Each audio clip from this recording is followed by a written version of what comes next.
베드로전서 1장.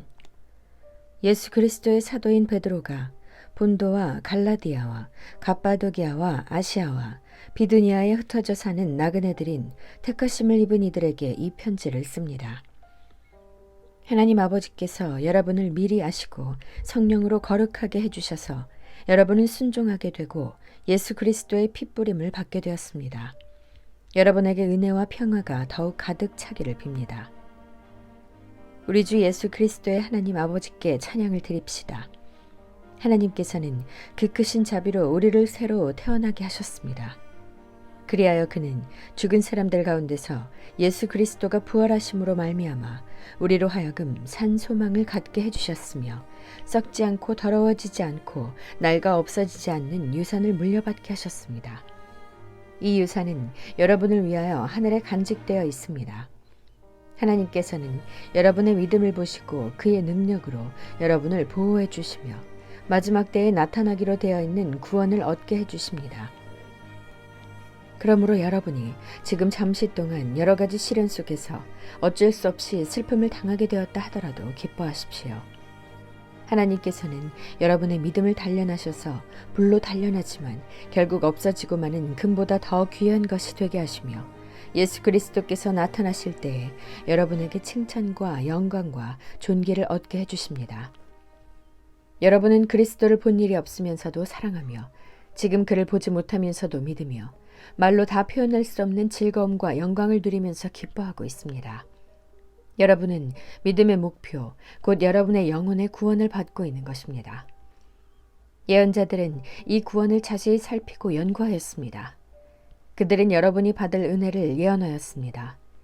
누구에게 또는 어느 때에 이런 일이 일어날 것인지를 그들이 연구할 때에 그들 안에 계신 그리스도의 영이 그리스도에게 닥칠 고난과 그 뒤에 올 영광을 미리 증언하여 드러내 주셨습니다. 예언자들은 자기들이 섬긴 그 일들이 자기들을 위한 것이 아니라 여러분을 위한 것임을 계시로 알게 되었습니다. 그 일들은 하늘로부터 보내주신 성령을 힘입어서 여러분에게 복음을 전한 사람들이 이제 여러분에게 선포한 것입니다. 그 일들은 천사들도 보고 싶어하는 것입니다. 그러므로 여러분은 마음을 단단히 먹고 정신을 차려서 예수 그리스도께서 나타나실 때에 여러분이 받을 은혜를 끝까지 바라고 있으십시오.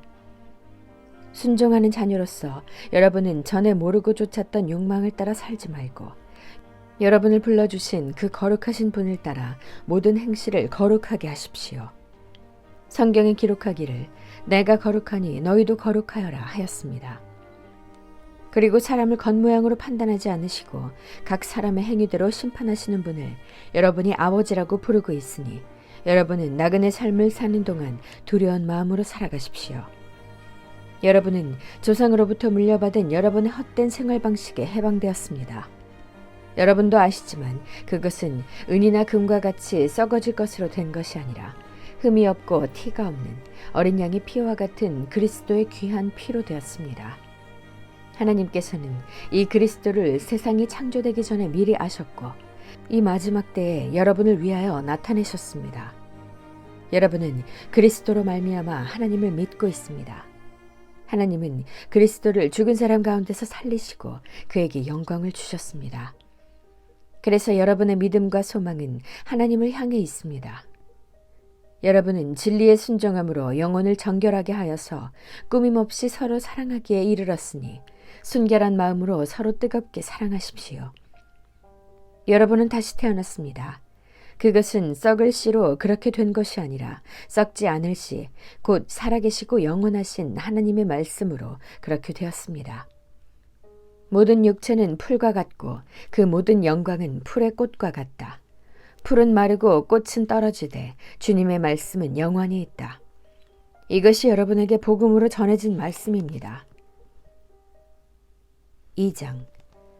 그러므로 여러분은 모든 악의와 모든 기만과 위선과 시기와 온갖 비방하는 말을 버리십시오.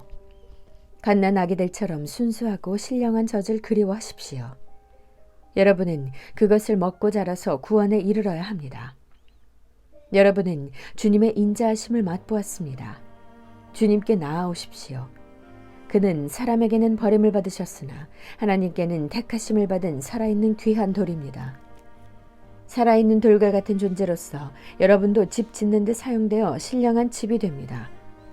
그래서 여러분은 예수 그리스도로 말미암아 하나님께서 기쁘게 받으실 신령한 제사를 드리는 거룩한 제사장이 되십니다.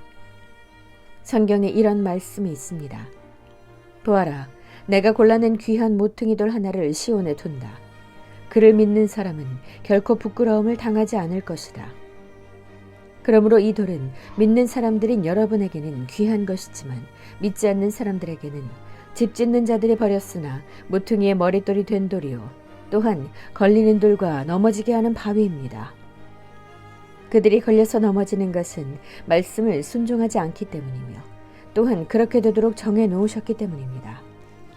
그러나 여러분은 택하심을 받은 족속이요 왕과 같은 제사장들이요 거룩한 민족이요 하나님의 소유가 된 백성입니다.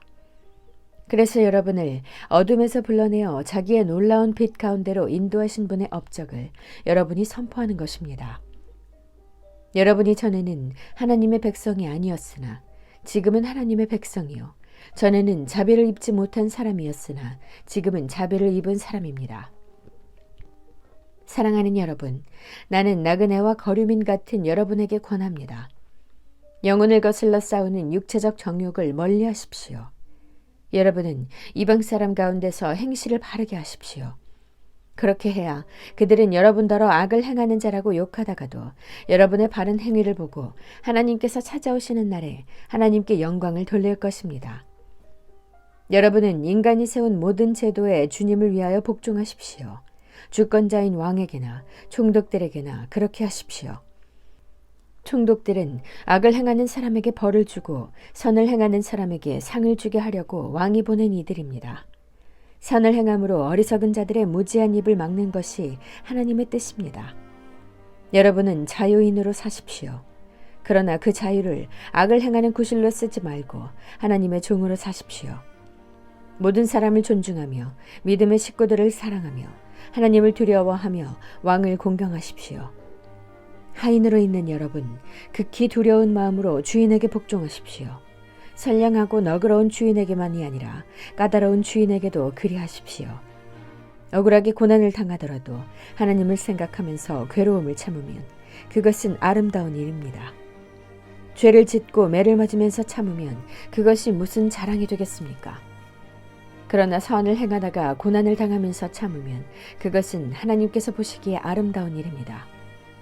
바로 이것을 위하여 여러분은 부르심을 받았습니다. 그리스도께서는 여러분을 위하여 고난을 당하심으로써 여러분이 자기의 발자취를 따르게 하시려고 여러분에게 본을 남겨놓으셨습니다. 그는 죄를 지으신 일이 없고 그의 입에서는 아무런 거짓도 찾아볼 수 없었습니다. 그는 모욕을 당하셨으나 모욕으로 갚지 않으시고 고난을 당하셨으나 위협하지 않으시고 정의롭게 심판하시는 이에게 다 맡기셨습니다. 그는 우리 죄를 자기의 몸에 몸소 지시고서 나무에 달리셨습니다. 그것은 우리가 죄에는 죽고 의에는 살게 하시려는 것이었습니다. 그가 매를 맞아 상함으로 여러분이 나음을 얻었습니다. 전에는 여러분은 길 잃은 양과 같았으나 이제는 여러분의 영혼의 목자이며 감독이신 그에게로 돌아왔습니다.